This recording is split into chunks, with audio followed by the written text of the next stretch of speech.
एक बार की बात है, गांव में एक पवित्र व्यक्ति रहता था। वो हमेशा स्वर्ग और नरक के बारे में जानने के लिए उत्सुक रहता था। एक दिन पवित्र व्यक्ति भगवान से मिला।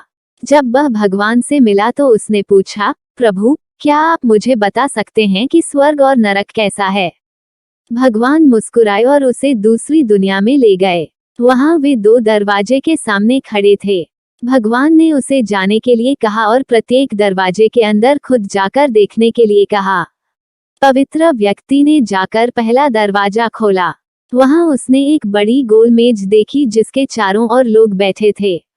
मेज के बीच में स्वादिष्ट सूप का एक बड़ा बर्तन रखा गया था।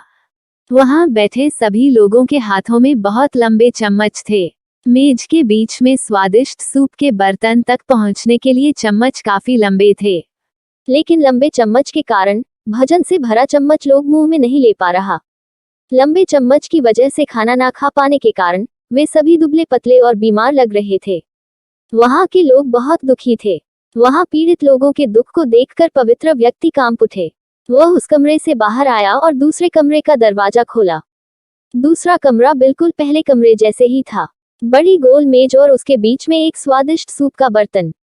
वहां बैठे सभी लोगों के हाथों में लंबे चम्मच था, लेकिन यहाँ के लोग स्वास्थ्य थे। वे एक दूसरे से बातें कर रहे थे और खाना खा रहे थे। पवित्र व्यक्ति यह देखकर प्रसन्न हुआ और उस कमरे से बाहर आ गया। फिर पवित्र व्यक्ति भगवान के पास गया और कहा, मुझे समझ नहीं आया कि दोनों कमरे एक ही जैसा है। फिर भी एक कमरा दुख से भरा है और दूसरा सुख से भरा है। भगवान ने उसे समझाया, आपने देखा कि लंबे चम्मच दूसरे को खिलाने के लिए ठीक ठाक है, लेकिन खुद को खिलाने के लिए ठीक नहीं है। आप जिस कमरे में पहले गए थे वह नरक था। वहां के लोग लालची है और केवल अपने बारे में सोचते हैं, दूसरे की मदद नहीं करना चाहते हैं, जिसके कारण वे अपना पेट नहीं भर पा रहे हैं और दुख झेल रहे हैं।